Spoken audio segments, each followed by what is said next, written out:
city lights to the country blue, Woody and Lou got the sports for you. From Boston streets to Kentucky's fields, get ready, folks, for the thrill it yields. Woody and Lou, sports and you, talking games, we love, it's true. Every play, every score, let's dive in, it's time for more. Lacing up the boots and calling plays, debates and laughs for all the days. From Fenway Park to Derby Run, sports talk magic just begun. Woody, Lou, sports and you, sideline stories coming through. Every cheer, heartbeat soar, tune in now, we'll give you more. Celtics screams to Wildcats roar, touchdowns, goals, and so much more. Grab a seat, enjoy the ride, Woody, Lou, right by your side.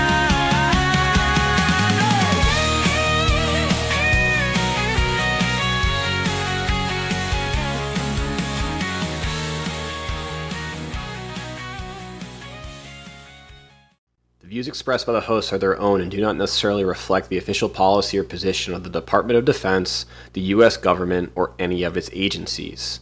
The information provided is for general informational purposes only and does not constitute legal advice. No attorney-client relationship is formed by providing this information, and nothing herein should be relied upon as legal counsel. For legal advice specific to your situation, please consult a qualified attorney. Braxton, episode 24.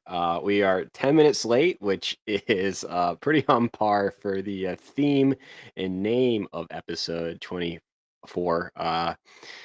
Down bad, but definitely not out. So speaking of down bad, Braxton, I'm going to let you take this first segment and let you riff a bit on the tumultuous week you have had. Yeah, I'll just start with the email I just got and I'm reading live on air. So we'll just skip to the present and we'll go back to the past. Okay. I was tasked. I drew a family member for Santa Claus, Secret Santa, and I bought something I was told by the women in my life was a fancy gift for this person.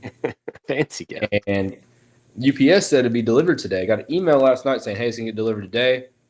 I get an email today says it'll be delivered between 12 and 4.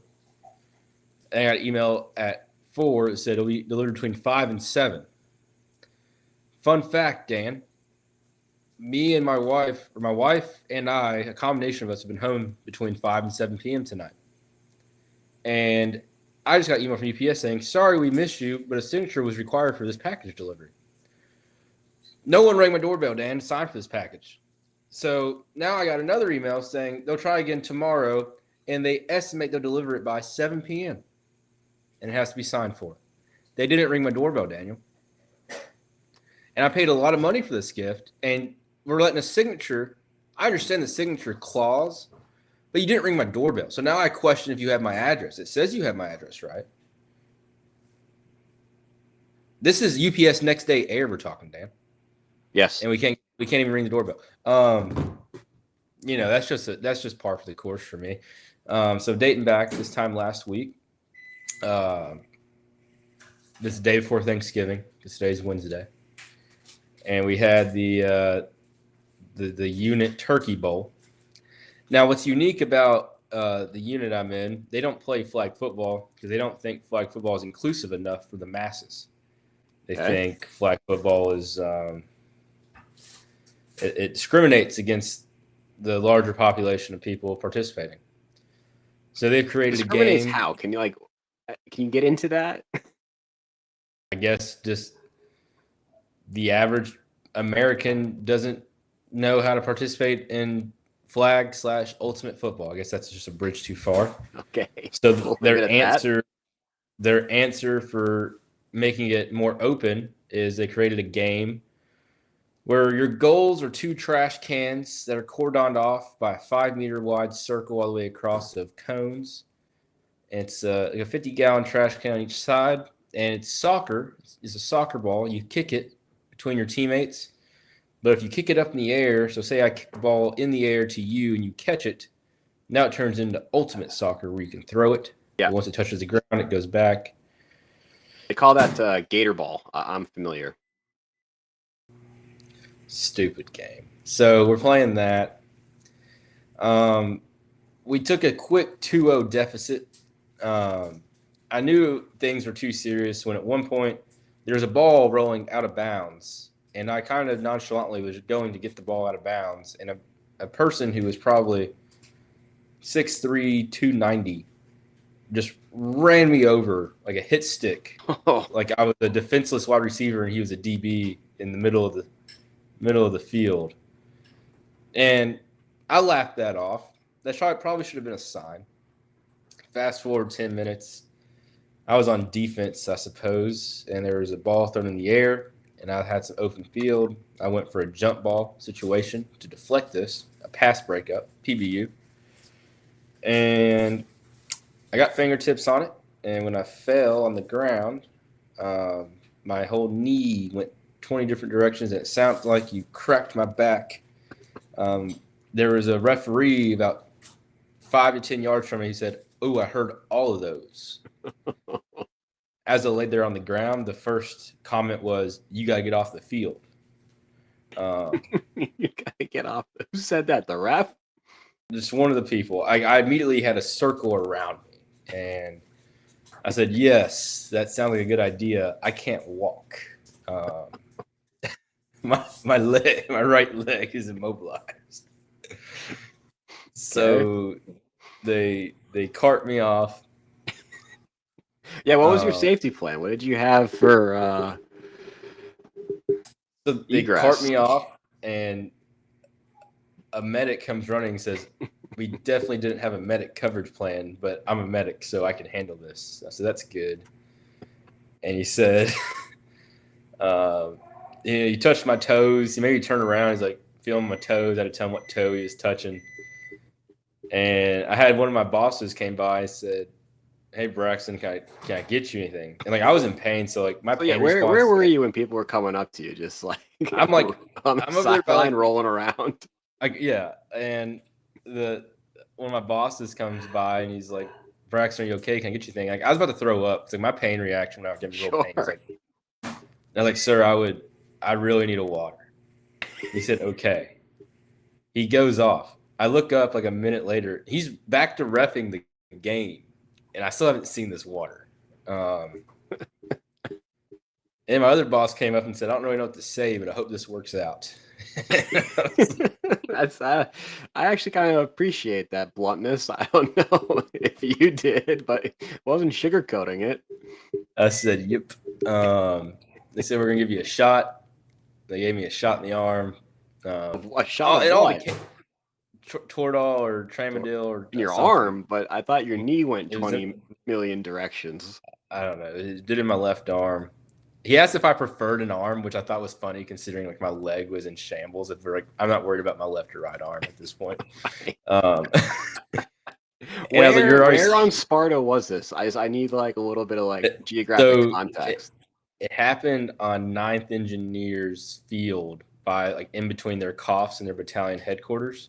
That can't be well maintained. I've been over there. No, and I was carted off to the grass closest to the COFs. Yep. I'm a man of faith, and I think everything happens for a reason.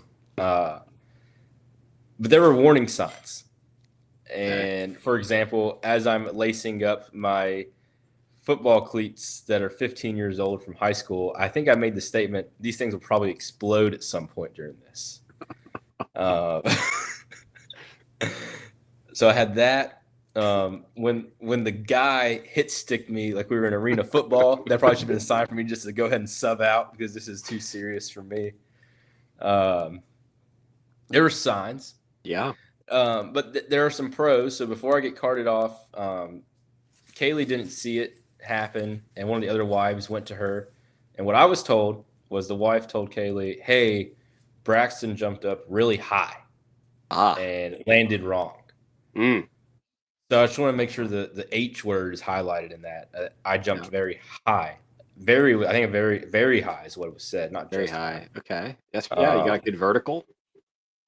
Yeah. And, so anyway, Kaylee has to wrangle up all 3 kids. She's like trying to buy a breakfast burrito for Elliot. Get them all carted up, go to the ER. They wheelchair me. So here's the second sign. My daughter has these brain. I don't know if I've told this story on here. I know I shared it in my Bible study. We have these it's called little people. It's like mini. They have princesses and all kinds of things. Okay. And Elliot has one pack where he has kids with disabilities and ailments. And the idea is like include everybody. Sure. Disability awareness, inclusiveness. I gotcha. So whenever I play toys with Elliot and Ronnie Bell, I'm always this kid in a wheelchair named Billy. Man, that's pretty foretelling. And when I got wheelchaired into the hospital, I'm pretty sure Elliot looked at the window and said, "Daddy's Billy." Oh no. That's pretty adorable, but also very sad. So I get wheelchaired in. They take me, they do x-rays. I go back, sit in the ER for like 10 minutes. They pull me back there. And we're supposed to go to Charleston. So I told Kaylee, just go ahead and this is going to take forever. Just go home and pack. The PA comes in, says, "What happened?" I tell him. Nurse comes in, says, "I'm not even supposed to be working right now. I'm not a day shift nurse." That's pretty classic Army right there. He storms out. He wraps his hand around my knee, in which I scream, "Ow, that's where it hurts." He wrapped it in an ace bandage and said, "We're going to get you in a prescription for naproxen, and you need to see your PA on Monday." Thanks for the help. And I said, "That's it?" And he said, "Yes." So I had to call Kaylee to come back. And I was immobilized until, what's today, Wednesday? Yesterday, I laid in bed and woke up and I said, "I'm not doing crutches anymore," because I went to work on Monday in crutches and I was tired of the comments. So I ditched the crutches yesterday. I'm really just kind of dragging my right leg. I have at least 10 people a day just look at me. And you understand, like being a captain, like we wear our rank, the amount of like privates and specialists who have just like looked at me and said, "Are you okay?" And it's not even like from a point of concern. It's more of like I'm a hindrance to society. Yeah. I'm feeling like I'm getting looked at like I'm in like 1936 Germany. And do like, you have like I'm not, they give you like a over like your pant leg brace or like anything, or you just look like you're hobbling? Because that's what people are ask if you're okay. I've been provided an ace bandage and a set of crutches. So when I went in on Monday, I went to the physical therapist, like sick call on Monday. Physical therapist, he fills me up and he's put me through all those tests. I'm just agonizing. And he says, "Do you want the good news or bad news?" I said, "Just hit me with what you got." And he goes, "This is what we call the terrible trifecta." So you're in that terrible triangle. He said, I don't have MRI eyes, but I can tell you you've either torn or sprained a combination of your ACL, MCL, meniscus, but we don't know like the severity. Oh no. So he's like, "What do you want from this?" I said, "I want you to put in an MRI." And I sat there until he did it. He told me not to get my MRI until like after Christmas. I scheduled it for next Monday. So we'll go from there. I did do physical therapy today, and we were able. It sucks. I'm sure. But we were able to very painful. We were able to straighten my leg out after some agonizing stretches, and what it feels like now, Dan. So I have like a really sharp pain in the left side of my knee that will like wake me up. Yeah. But my top of my calf below my knee. Imagine living your whole day like you have an intense Charlie horse in your calf that just won't go away. That sounds very unpleasant, Braxton. And he essentially is saying that's my calf like working overtime to support my lack of knee. Sure. He also made the statement based off feeling my knee. He's like, I'm not sure you have an ACL anymore. That also was said. How do you respond to like? I could just did your jaw just like hit the floor? Like I would have been speechless. I said good. I've been going to these battalion meetings and battalion commander's asking me, he's like, so how are you feeling? I was like, I'll be running a marathon by next Friday. And he just like kind of laughs. He's like, no, but really, you look pretty beat up. And I was like, I mean, I don't know, dude. What's funny is I imagine these superiors. There's definitely like the human concern, human factor, but you can't help but think like in the back of their minds, like the Army's invested a lot of money in you, and they're just looking at like their investment is rapidly depreciating. I mean, and you know what I would say? They've gotten a pretty good ROE in me in like the 6-7 years I've been in. Oh yeah, but yes, they think, hey, we go to the field in like 3 weeks. Braxton, you need to figure this out, dude. Right. No, but we'll find out Monday, and I'll sit down with the doc, and we'll have a decision point. So yeah, the silver lining in all this, there's a lot of things I can do, laying down, and maybe me, your producer Kaylee, can finally figure out how to make reels and all the extra time we'll have bedside. And I think and maybe this is a segue, a forcing function to figure out how to do reels, which will then catapult us. And then maybe we're not wearing the uniform. Who knows? That's a good way. It's glass half full, Braxton, for sure. So we do have some chatter in the chat. I'm going to get to that, but first, we got to do a quick fair or foul. And I apologize if this is too soon, but it's a long-standing, I would say, like Army tradition. Turkey bowls, fair or foul? So fair. Fair. But I think they're fair. I don't, whatever we play, Gator ball, that's foul. Just play football. Sure. And if you don't want to play football, find another piece of grass and say you guys can play soccer or volleyball or whatever tickles your fancy. Another thing, like you hit on it, that field we were playing on, like, it was terrible. And, maybe there is something to be said for maybe a little prior planning, terrain walk. Maybe we go and reserve the turf field or the actual football, softball outfields that we have available to us. But no, I mean, injuries happen. I could have gotten hurt, or someone else could have gotten hurt doing, anything in the Army. So I don't blame the person I went up in the air with. I don't even know who it was. I don't blame the planning of it. I really just blame my lack of athleticism. And it's really a lesson learned of, like, maybe I should have been doing more exercises to strengthen that knee. And it just highlights my lack of preparation for that moment. Yeah. Yeah, no, I agree. I think it's fair. It's fun. People look forward to the Turkey Bowl. I mean, especially like when it's, enlisted versus officers, like it gets friendly, chippy. But I think anecdotally, like you said, injuries happen all the time in the Army, like during like operations or like any training. But it does seem just like anecdotally that the Turkey Bowl produces a disordinate amount of injuries, and I hate to laugh about them, but it is just like the joke I made was the Turkey Bowl has caused more casualties than all of our enemies combined right now. Well, and it takes me back to the Christmas basketball tournament we had 2 years ago, and it was officers versus NCOs, and James Scroggins, I wish he listened to the show. He'd be great input.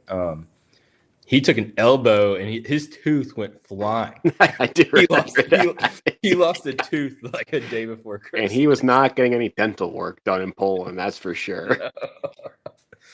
I mean, I still have a leg. Like, honestly, the tooth might have made me more mad. No, if I remember correctly, his wife wasn't too happy about that.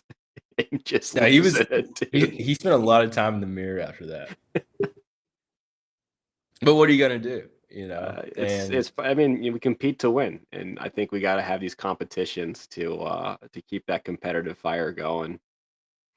yeah, and I'm mad at myself. I'm not mad at the fact that they did it, or they were. I was annoyed that guy like hit sticked me like he was freaking prime Marshawn Lynch. Like I don't know what that was about. I was just trying to get a ball out of bounds. Like a flag should have been thrown. But what are you gonna do? Yeah. All right. So in the chat, we have Miss Patsy Gudgel. Good evening. She's saying, "This is hurting your grandmother to hear this. It hurts me too." Then we have Mr. Chris Lewis, the Mad Hatter. PCC's PCIs not completed. There's not a train walk. There's no train walk. Gavin is just laughing.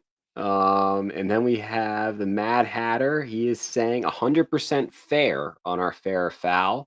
I imagine he is quite the veteran of the Turkey Bowl. And then Kaylee, producer Kaylee, being on the scene, is saying that she saw two other guys there with knee injuries and one with an ankle injury, all from Org Day Sports.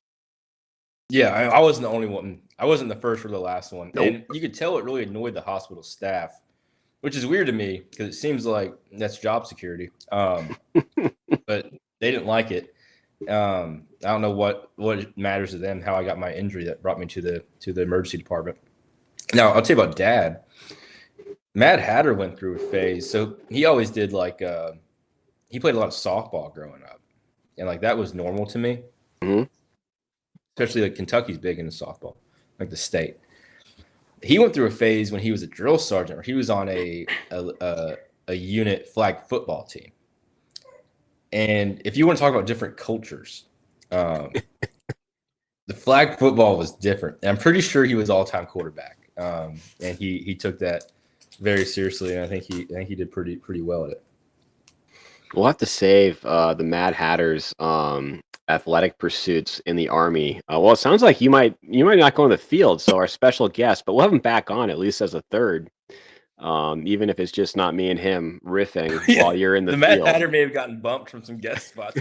This actually, Mad Hatter's not too happy about this development with co-host Lou. No, I definitely would like to talk to him about that. That sounds good. I mean, wow, what a week. That's not the Thanksgiving that you want. It sounds like it made you had some good plans up in Charleston. Still made it up there. But I made it in time for tip-off of the basketball game. Yep. And had a slight fall trying to enter my parents' home, and they got all weirded out about that. And they thought the stairs to the seats at the gym were going to be a bridge too far. But I did make it in time for tip-off. So I think this isn't the best segue, but getting into the latest in sports that we want to discuss, Braxton. I think we got to lead off with college football, and first is the Lane train departing Oxford, Mississippi. That was all the news going into last weekend, coming out this week. What do you got on Lane Kiffin? Specifically on Lane, did you watch the documentary they did for him? I did, yeah. No, and he came across like really well in that. And then all that goodwill, he just did the same thing. When Kaylee and I went up to New York over the summer, we listened to Lane because he was on Theo Vaughn's podcast. And me and Kaylee became big Lane guys based on that conversation. And the documentary comes out. I think the most telling thing in that documentary is about how his daughter convinced him not to go to Auburn, and how he just said he's so grounded in Oxford. And he really attributed all of his life-changing stuff to Oxford, the town. Not just the college, but just the town and the people. I don't know why in this current era of college football, coaches need to leave as much as they do, because it's been proven now that you can be almost anywhere and have success. Sure. Indiana, Vanderbilt. The team that he left, mind you, was ranked 6th at the time of departure. So he proved that he could safely get to the top 10 and make it to the playoffs at Ole Miss. But if you want to leave and you want to leave for an LSU and Alabama, a Southern Cal or some historical college that means a lot to you, like that's fine. He just did it in every wrong way possible. Again, I think the most, and this is now the third time.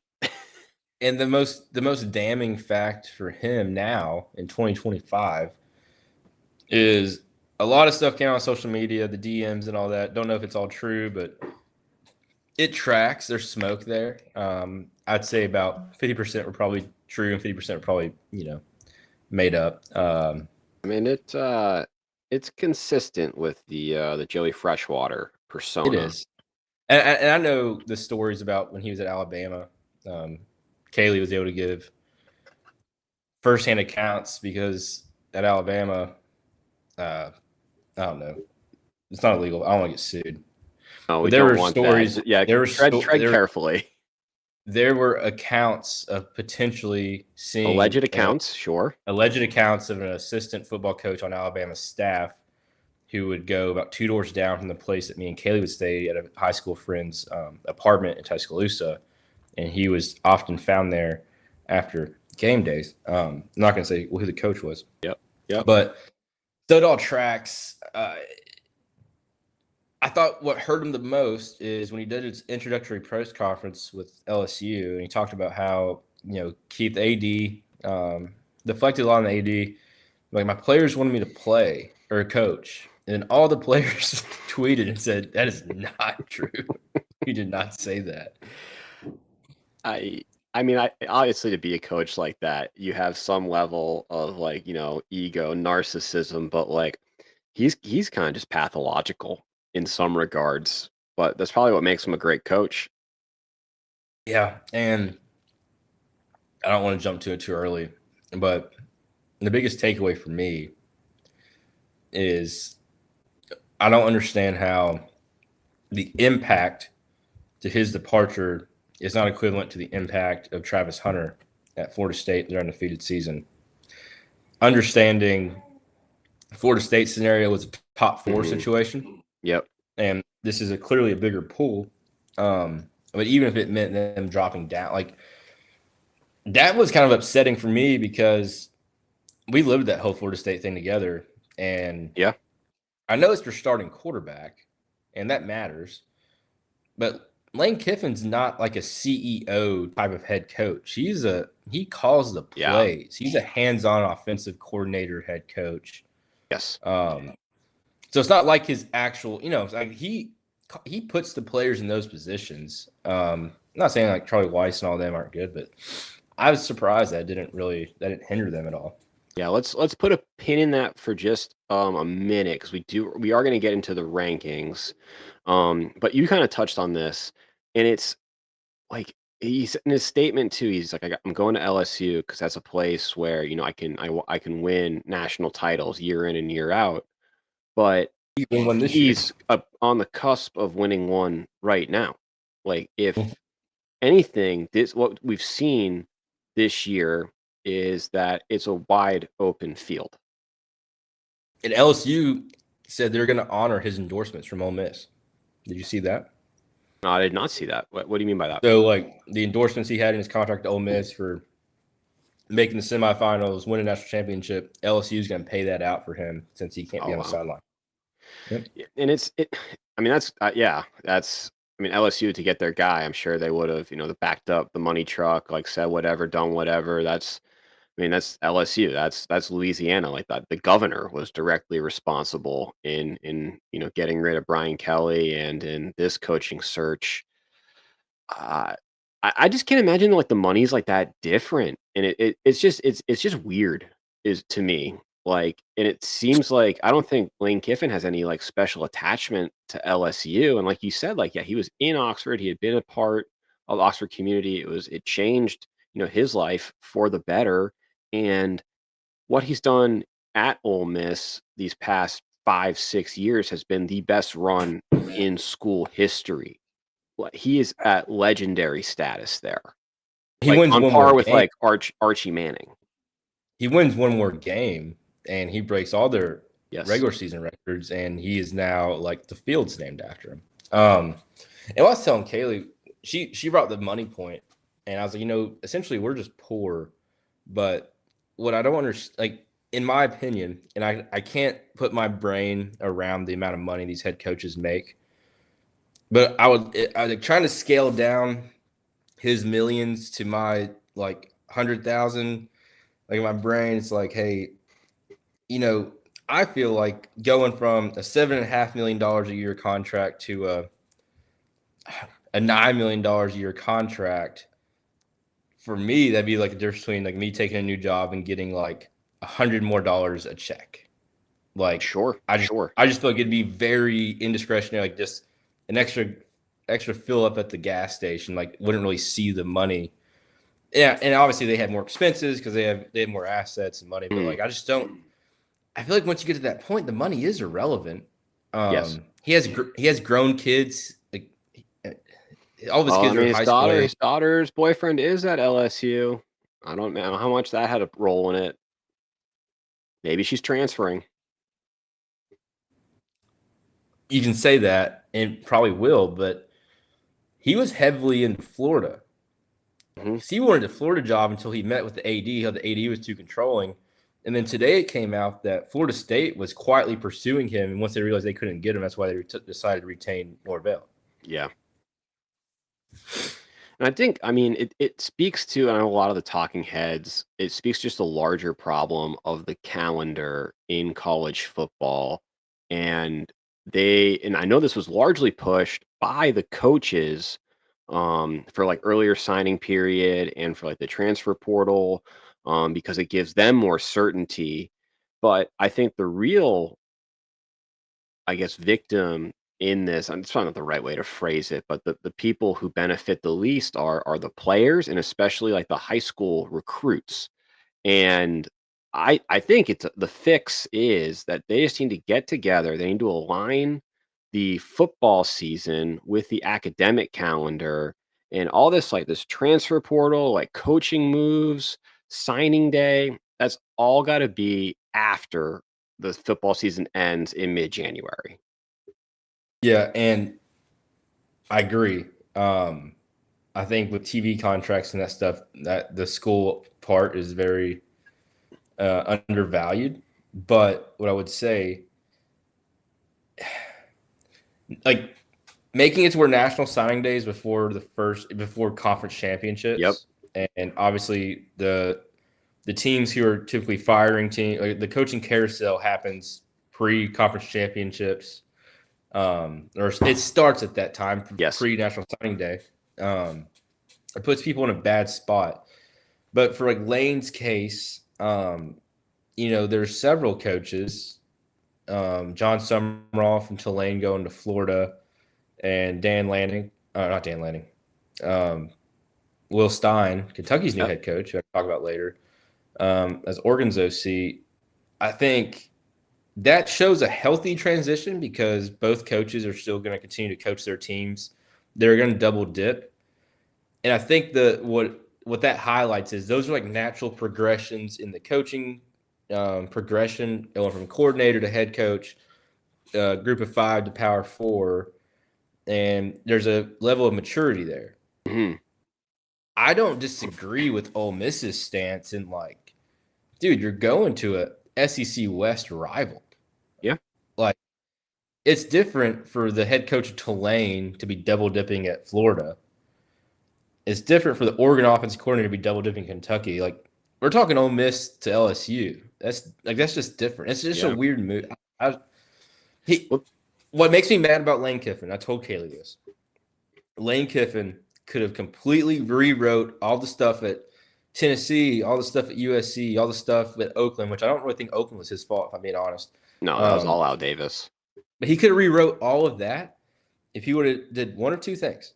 Stayed at Ole Miss until he got done coaching, or what everyone thinks he should have done, stay at Ole Miss until Kalen DeBoer is no longer Alabama's head coach. Take the Alabama job. I understand Alabama also SEC West, but that one's different for him. Sure. Alabama's Alabama.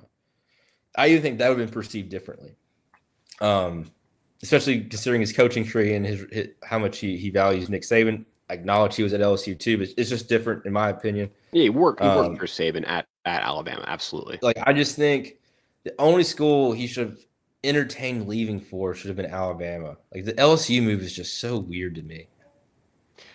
Yeah, it's weird, and I mean the schools and just how the calendar's set up incentivizes the firing and then this like just relentless pursuit of other coaches because you got to get them in, for that signing day to get recruits, to have that certainty, to have like the early enrollees in the spring to get ready for the fall. Um, it's it's all incentivized and it makes sense as to why it's happening. But I mean, I think they gotta do a freeze on everything until the season's over and everyone's on the same playing field. And it's more certainty for players because I think it's very unfair to some of these high school recruits that they've been had these relationships with these coaches for X amount of years. People are fired, then there's an early signing day, and they don't know they're going to this place early enrollee for potentially a coach and a coordinator and position coach that they never even met.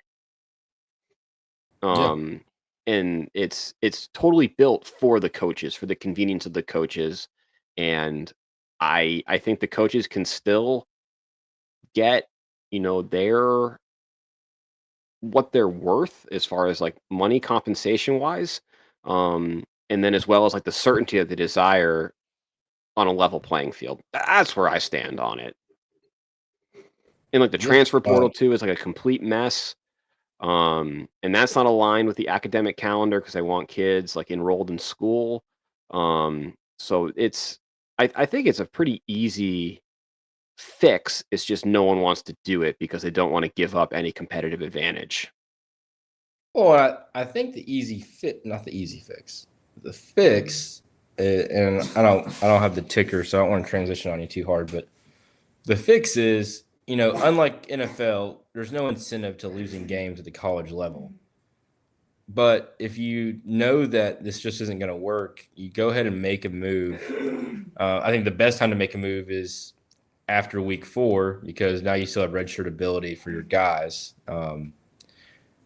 Penn State, fire your coach in Yeah. October so that you have time.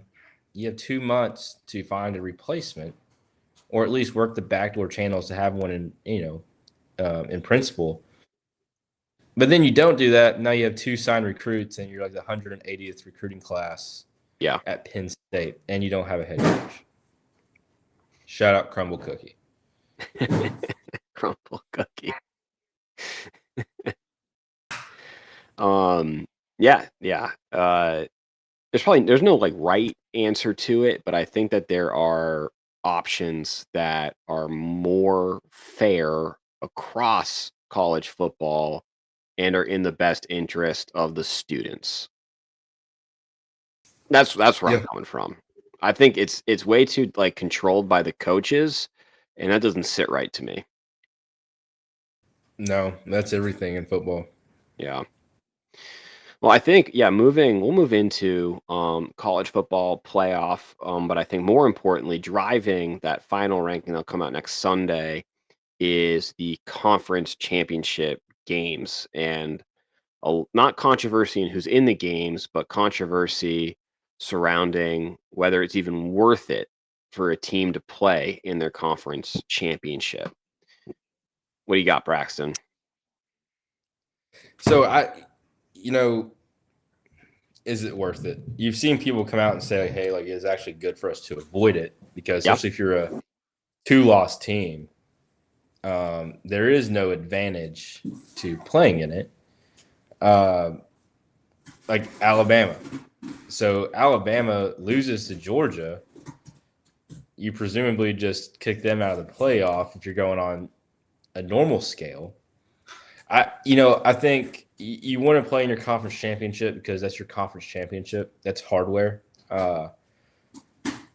And you can't really it's kind of all in or all nothing because like part of me wants to say like, hey, conference championships like will not be weighed at the same value. But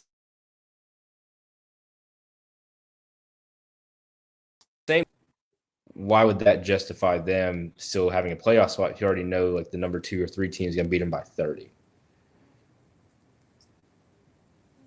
You cut out for a bit, but I think I know where you were going.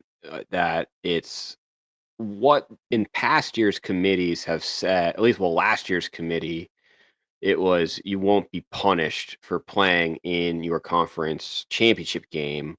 But this year, with how kind of chaotic, uh, there hasn't been two clear favorites in a lot of conferences, and there's a lot of parity amongst teams with like the one loss, two loss, three losses. Um, that we'll see what happens, but I mean, I know like Paul Feinbaum is probably going to I don't know what he's going to do if Alabama loses and then is bumped for Notre Dame or Miami, who neither of which is playing in a conference championship game. I think his head might explode. I think Notre Dame is safe because they're not playing in one. Like Notre Dame's comfortably at number 10. Well, I would say every Irish fan is a big Texas Tech Red Raiders fan on Saturday. That is Texas Tech beats BYU and the Mormons of Provo. I think Notre Dame is safe.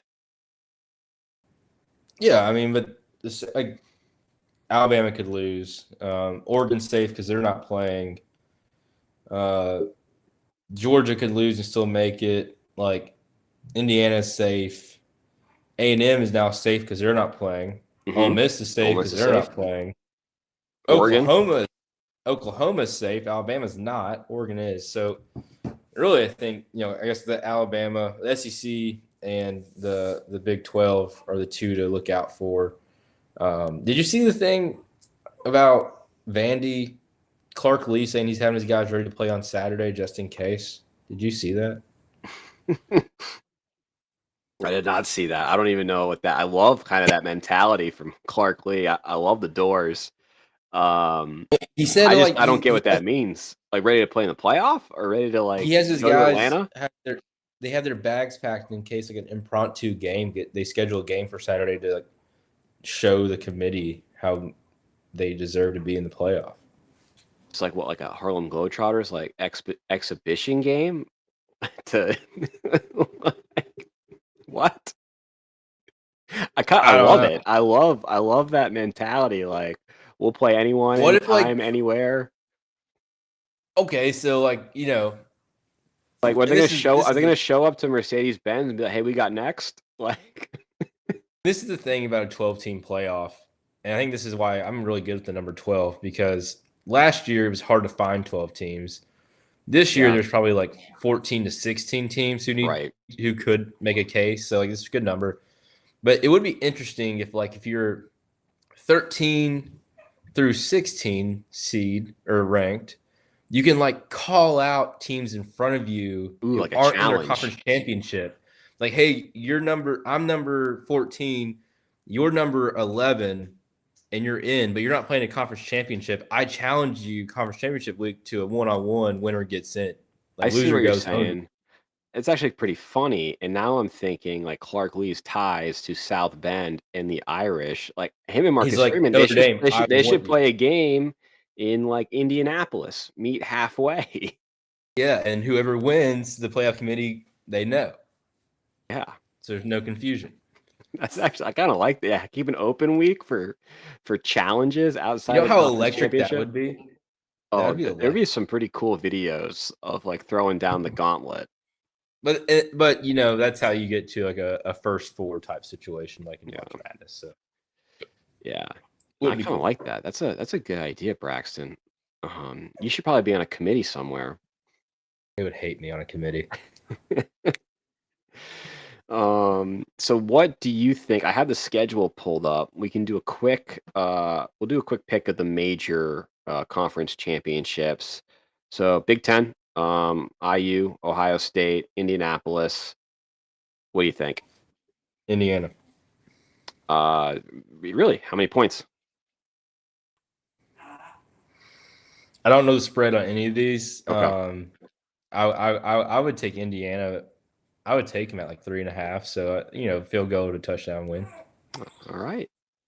Next is Big 12. This is going to be a game that Easy. This is the easiest pick of the weekend. Braxton's lock. You even know what the spread is, do you? I don't care what the spread is because I can tell you money line just who to take. I don't know if the odds are good or not. Go ahead. I'm fading my Mormons all in on Texas Tech. They've had too many distractions. They're too distracted.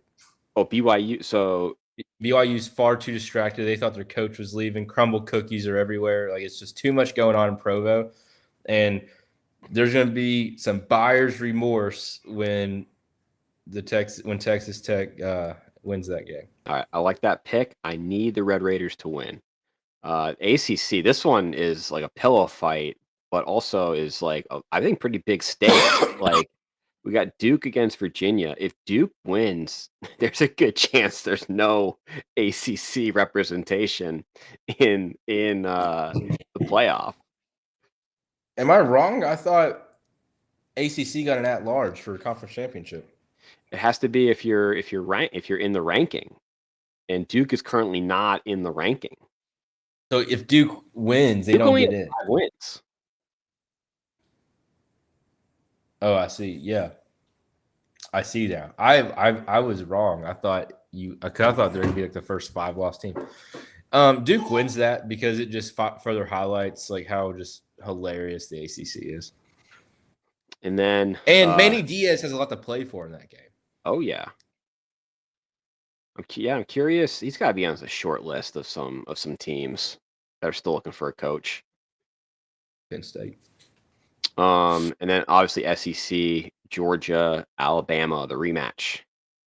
What's the spread? Do you have it? Let me pull it up. Let's see. It is 1 second. I think as Kaylee stands in front of me. Mine goes Georgia will win, but I don't know if they're going to give a lot of points. How much points are good at Bama?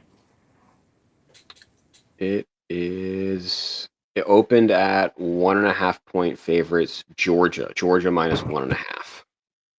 Yeah, it's a pick 'em. Yeah, I'd take Georgia. Yeah, I agree. I think it's gonna be Georgia too. I hope it's Alabama though, because I love the Tide and I love supporting my wife and her alma mater. See, this is selfish, but it helps me if both Georgia and Texas Tech kind of just hold strong as the higher ranked teams. They both win. I think Notre Dame is a lock to make the playoff, and no team wants to see the Irish in the playoffs. Yep.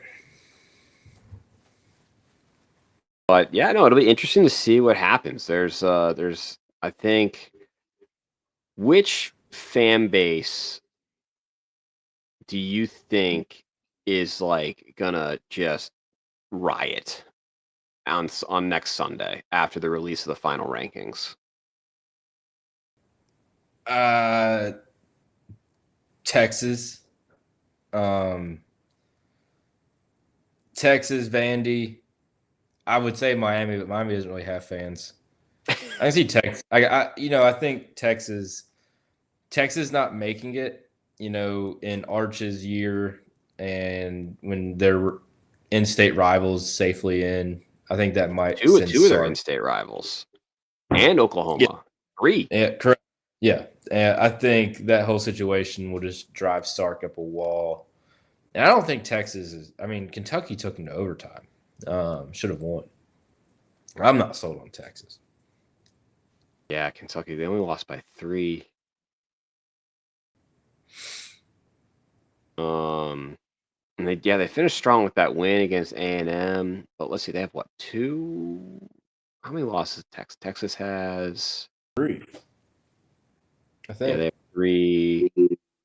They had 3 losses. Yeah, Ohio State, Georgia, Florida's not a good loss. Now, how you have an absolute crash out is if Alabama loses to Georgia by like 7, and it's like a close game in the fourth quarter. Georgia just scores one more touchdown than them. Alabama loses by 7 to Georgia, and then they let Alabama in with 3 losses and not Texas with 3 losses, which like I would still agree with, Texas will really lose it. I think that should be the case for Alabama making it and playing in their conference championship and Yeah, splitting with Georgia.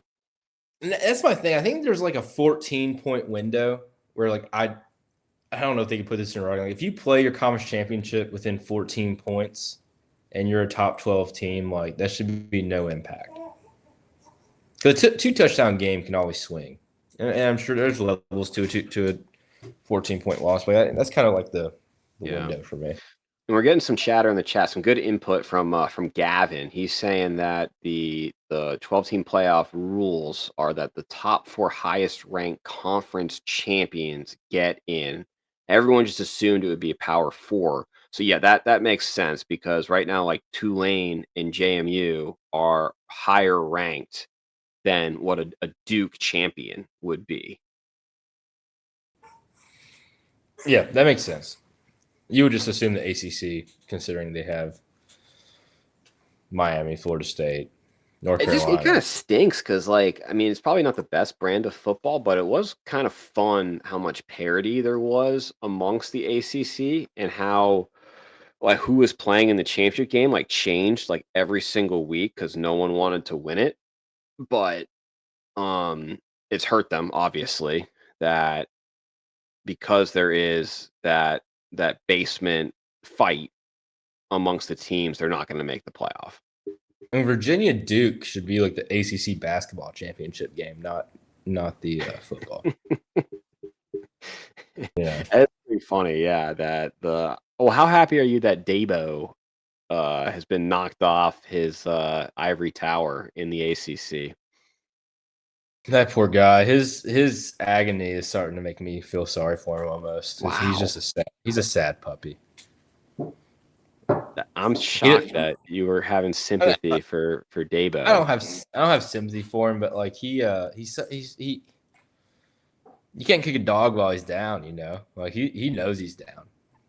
Even though his press conference, it is pretty sad. His tail is squarely between his legs, and he's down bad. and I can remember where I was when Clemson died forever. I was in Vilseck, Germany at the PX grabbing myself a sandwich. And that's where I listened to the Tyler from Spartanburg call in to his radio show. And that was the death of Clemson football under Dabo Swinney. And I remember that clearly. I know exactly where I was. I could tell you the weather. I could tell you it was the weekend of Halloween 2 years ago. And so yeah, they've been on life support for a while, but they're done for a bit. I think so. So anything else on the CFP before we move in to at least like the last ticker topic, which is still like a football themed thing, but is just largely your fandom. You mentioned this to me, Braxton. You want to discuss it, that you're in a midst of an identity crisis. Nothing new. I feel like this is something we discuss weekly, but tell me about it. Yeah. This isn't inclusive to just football. Got kind of deep here.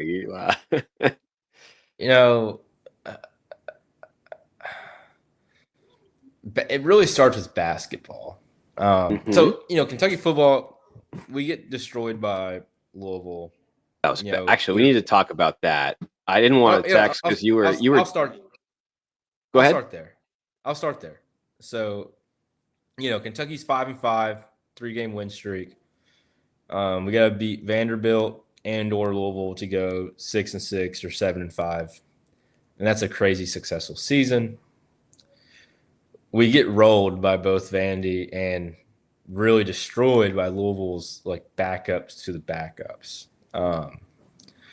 I was down for that, but I think Kentucky, outside of the Lane Kiffin LSU hire, I think Kentucky has the best hire so far. It's a good hire. Like even Barstool, like Brandon Walker, who's a noted Kentucky hater, said that we got the second best coach in the portal behind Lane Kiffin. So things are looking up. And, he had his introductory press conference. I listened to some of it. I got to finish it. But he said something along the lines of, like, I'm here to win tomorrow. Like, I'm not worried about 5 years from now. Like, we're in a place and time in football where we can win now.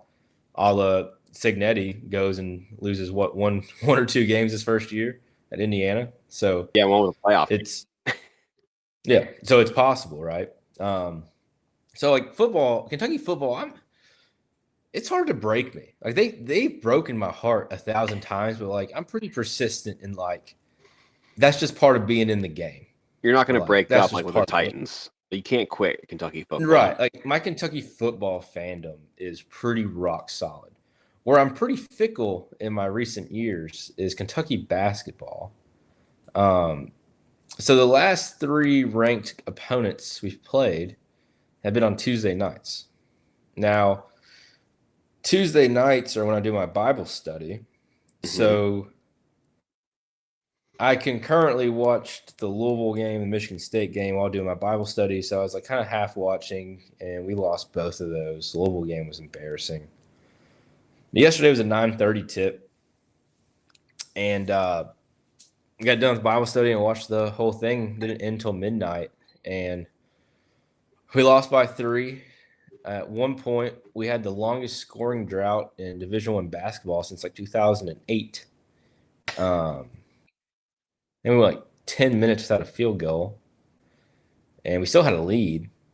But anyway, we lose, and Kentucky basketball is just not fun to me anymore for some reason. Like it just takes years off my life. It's taking years off my life. And I texted Dad about it this morning. I couldn't text him last night. I was too mad. I've talked on the show, dude, I can't let wins and losses on a Tuesday night impact my week. But they do. In November or December. And so the Orlando Magic just lost a close game to the Spurs by 2 points. I watched the Magic play in bed on Monday night, and they beat the Bulls. And you know how much fun I had watching the Magic? And it was just a blast. Okay. And I wasn't mad. I wasn't stressed. Like watching the Predators play, like no, not mad, not stressed. Even watching the Titans or watching the Bucks, like I'm not stressed. I'm just enjoying the product. And with Kentucky basketball, it's gotten to the point where it's like my first love, who like I don't want to be with them, but they can't be with anyone else type situation. Sure. Does that make sense? Not the healthiest relationship. It's super toxic. Like I'm still gonna stalk them and watch them play every second of a basketball game. Like I'm just so pissed the whole time. You should talk to someone about that. No one gets it. Like my dad. Well, I'm like a professional. It's just like it makes me mad to a level where I can't comprehend. And where I'm really nervous is like I'm moving back up there. Yeah. And like down here, no one talks crap to me. Like people talk crap to me here about Kentucky football, which like doesn't faze me. But when I get back up there, I'm next to Louisville, and when I was a kid, I can remember when Kentucky would lose when I was a kid, like in John Wall's first year and Brandon Knight and all those teams. Like, if they lost a game, I wouldn't watch ESPN until after they won their next game because I couldn't emotionally handle the idea of turning on SportsCenter and watching the highlights of our loss. And like even now, I won't listen to KSR after we lose a basketball game because I don't want to have to relive it, and it's just not healthy. And that's why I couldn't be a strictly Kentucky basketball reporter. I could do football, I could do baseball. Like basketball, like I just don't have the energy or the willpower to talk about it. It deflates me like a balloon. So what's like, because you were so high on the hiring of Mark Pope, what has you so down? Well, you can't win a basketball game. It matters. We're 5-3. But we're in December. Yeah, and we've played Louisville, Michigan State, and North Carolina, 3 top 25 teams, and we've looked terrible in all 3. Now, you could say, a reasonable person would say, Dan, yeah, you've lost those 3 games, but you didn't have your starting point guard, your starting power forward, or your center who's a projected lottery pick in the NBA. That would be what a common sense person would say is like, hey, don't judge the team until February when all those guys are playing again. But I don't care about that. The last time I checked, there's 2 columns for you, wins and losses. last time I checked, Kentucky's on the front of the jersey, and I'm not worried about the last name on the back. So I can't get past that. Like, I've talked myself in, like, in Kentucky football, I remember when we played South Carolina a couple years back and we started Kyra Sharon, our backup, who God knows where that kid's at these days. And I was convinced we were going to win that game with our Kentucky's backup quarterback. We got killed. But I was convinced we were going to win. What I do appreciate about you, though, is like you get down bad after each loss, but you do build yourself up before that. Like, oh, there's no way they lose this game. And I think that's there's just a vicious cycle that makes it even worse when they lose. Is that like incorrect? No, and I don't want to look into the future. Like, I wish I was already stationed at Fort Knox and close to you, because Woody Lou Sports and you would be at Bridgestone Arena Friday night to watch Kentucky Gonzaga, and you would be able to be next to me through that emotional just. I implore you to go to Broadway Friday for this game. Just watch the game on Broadway. Like, Kentucky fans always go to the Tin Roof for the Tootsies. And I think if you make time Friday night and go to Broadway and go to those bars and belly up to one of those bars, you're going to see a million of me. And, well, I wouldn't say a million of me because I think I might be more extreme, but like, it's just, it impacts my livelihood. And I don't benefit from it outside of just knowing they won. But yeah, we'll probably beat Gonzaga on Friday. It's interesting you say that, because like that's like when you these, like, going back to like kind of like Lane Kiffin and these like great coaches that are just like, they're egomaniacs, probably some narcissism, but they always say, like, they're so competitive, and the pain of losing is so intense that it's more intense than any joy they get from winning. And I think that describes you when it comes to Kentucky basketball. Like, even when they win, like, it's just, it doesn't overcome or compensate or outweigh the just what you feel when they lose. And that's not healthy, Braxton. That's not good. In March Madness, I got really mad last year. So when we played Illinois in the second round to go to the Sweet 16, I watched it and we won. And in my head, I was like, all right, we play the winner of Tennessee and whoever, like, on to next weekend. And Mark Stoops said in the press conference of that game, we need to, like, they celebrated, dude. Like, celebrated. He's like, it's really important for us to soak this in. And I, like, can't disagree more. That game, you winning that game just allows you the opportunity to play next week, which will allow you the opportunity to play the next week, which will allow you the opportunity to play the next week to win a championship. Like, no one cares that you beat Illinois in the round of 32, Dan. But then you want to lose to Tennessee and say, well, we tried hard. I mean, it's stupid, dude. I care more than they do, and I don't get paid. No. Nearly as much as Mark Cook does. No. So it is what it is. It's unhealthy. It's going to give me an early death. So what? I guess if we could sum up, like, what is, like, you said this as an identity crisis. What is your identity crisis? My identity crisis is I get immense enjoyment out of being a casual Magic fan. Like, I was in bed, the Magic were on, I watched the Magic play, they won, I was like, oh, it's awesome, the Magic won. I get enjoyment out of, oh, the Predators are on, I'm watching the Predators, hey, they won, they lost, that was a really fun game to watch. I get enjoyment out of, like, the idea, I think this is kind of weird, like, Kentucky football, like, we're subpar, middle of the road team, but I get excited about the idea of building those blocks to getting better. I wish I could just be casual with Kentucky basketball and just enjoy the ride, but there's no enjoyment in that ride I'm on. Okay. Like I just don't. I just get the only and like I want to be a casual basketball fan, but I can't. And by not allowing myself to be casual about it, it's raising my blood pressure to an unhealthy level. And like people will text me after we lose or something, and like I won't text them back, like until I'm over it. And the only way I'll text them back is if they text me something different later on.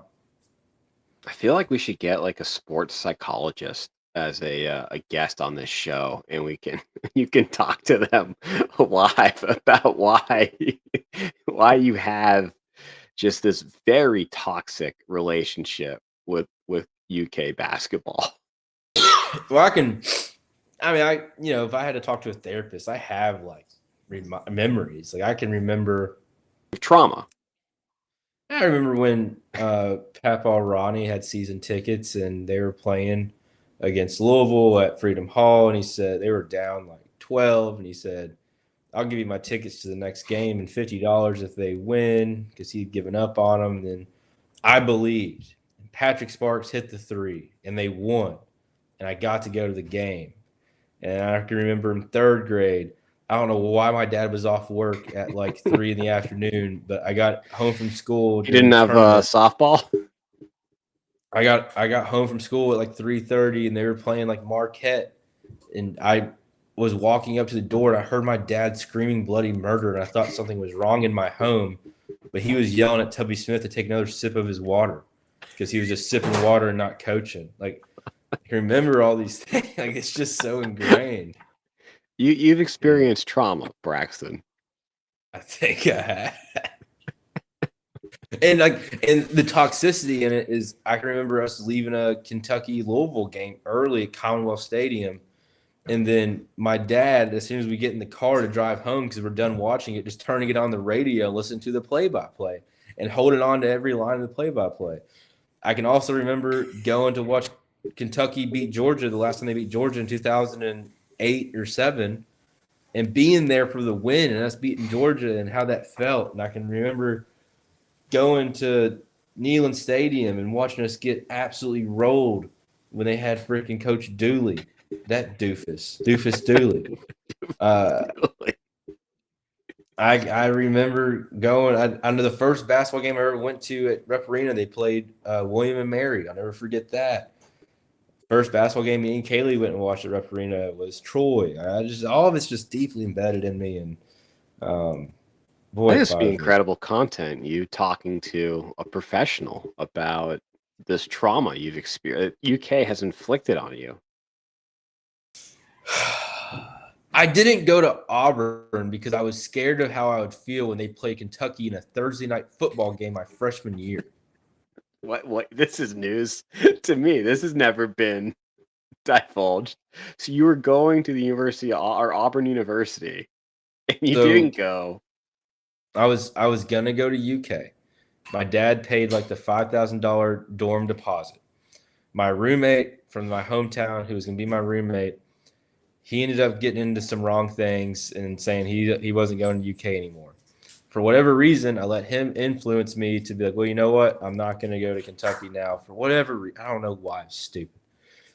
So then I transitioned and I was like, I'm going to Auburn because all my high school friends who I was really close with were going to Auburn. Auburn was close. I went to some fraternity parties in high school with one of the guys' brothers. So I'm going to Auburn. Even went to an Auburn like incoming freshman luncheon, or dinner, like a fancy dinner. Like I was going to go to Auburn, and then they released the football schedule, and Auburn was playing Kentucky on a Thursday night SEC game.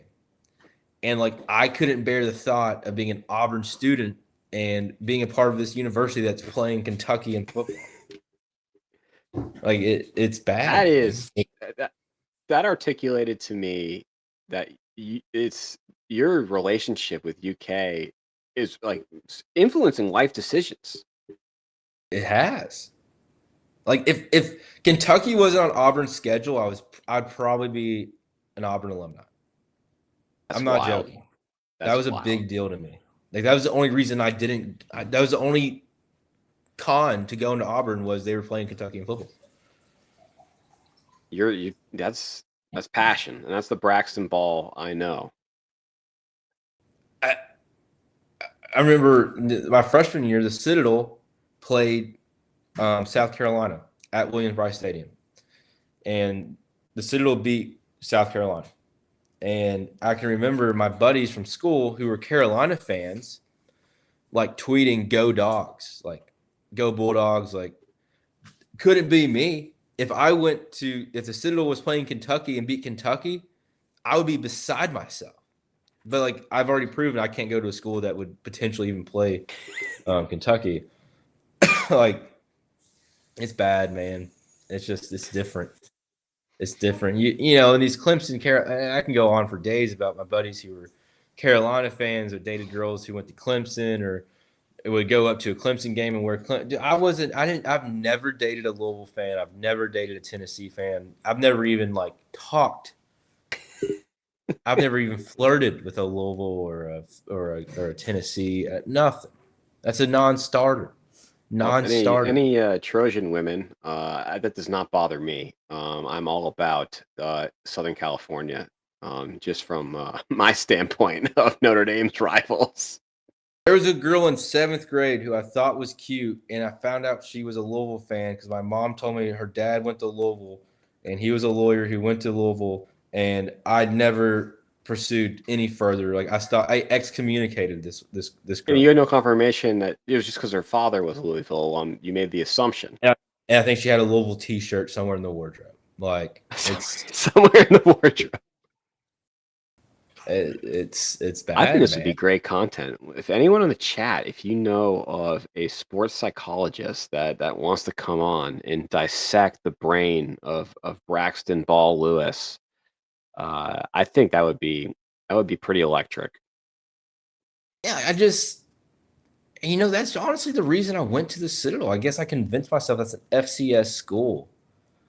I just couldn't fathom going to another power, like especially in the SEC. Like it's just something about like they play them in basketball, and like and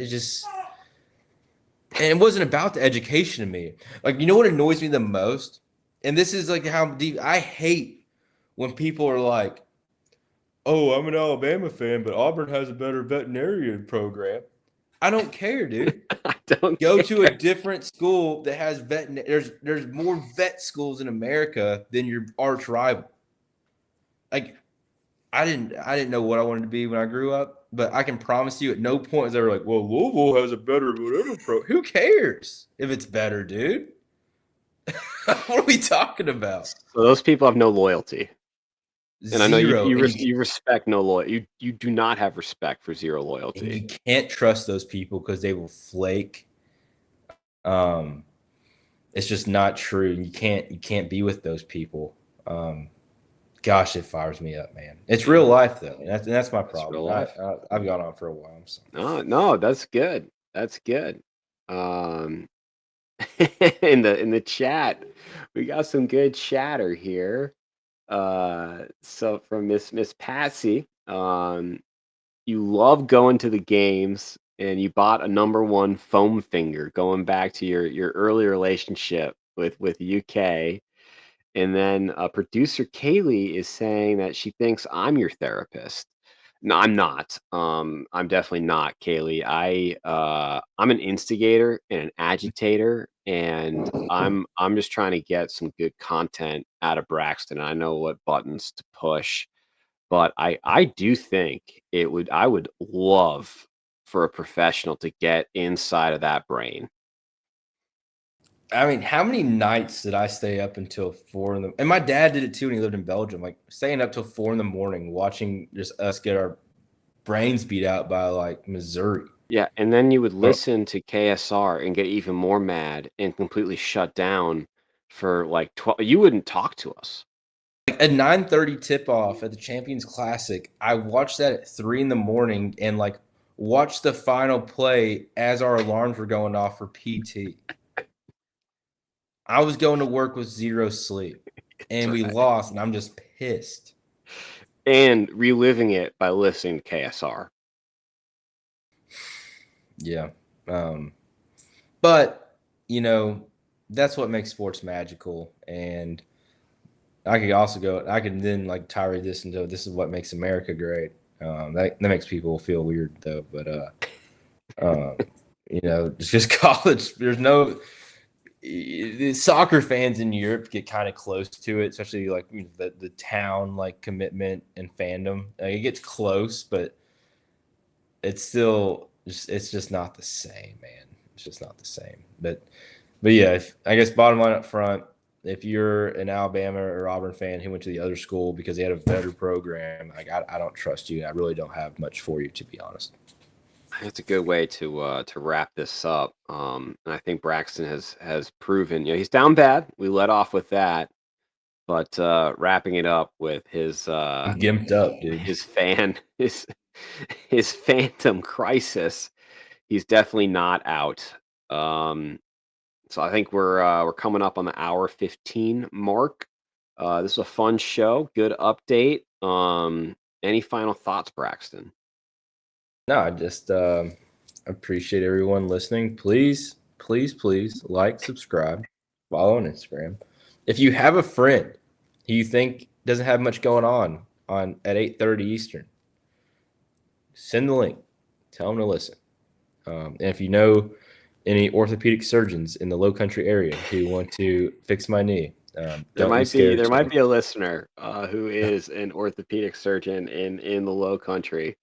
I will travel to you. If you're listening, you know who you are. And don't be afraid to contact a certain co-host. I know you can't do that, solicitation of medical services. But actually, Braxton, this is not the best way to end this, but I just thought of this because it goes to our low subscriber count. Thank you all to our award-winning listeners. But do you know who else is on profile right now? Who? Are you familiar with Specialist Kearns of the North Carolina National Guard? I am. He's on profile for a torn ACL. So it's you and Specialist Kearns. And what I find is hysterical. You know how many followers he has on Instagram? Way more than we ever will. 45,000. He got promoted. He was a PFC. He got promoted. Combat engineer, future sapper, PF or Specialist Kearns. Specialist Kearns is the Jags' nightmare, in my opinion. Like, I don't know, like his whole life is a legal review with what he's got going on. It's interesting. I think he's got he toes the line on endorsement while in his official capacity.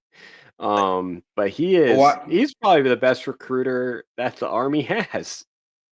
If I could just go and enlist in the Kentucky National Guard and do drill once a month, and then Monday through Friday just post, honestly, just nothingness but me in my uniform. Right.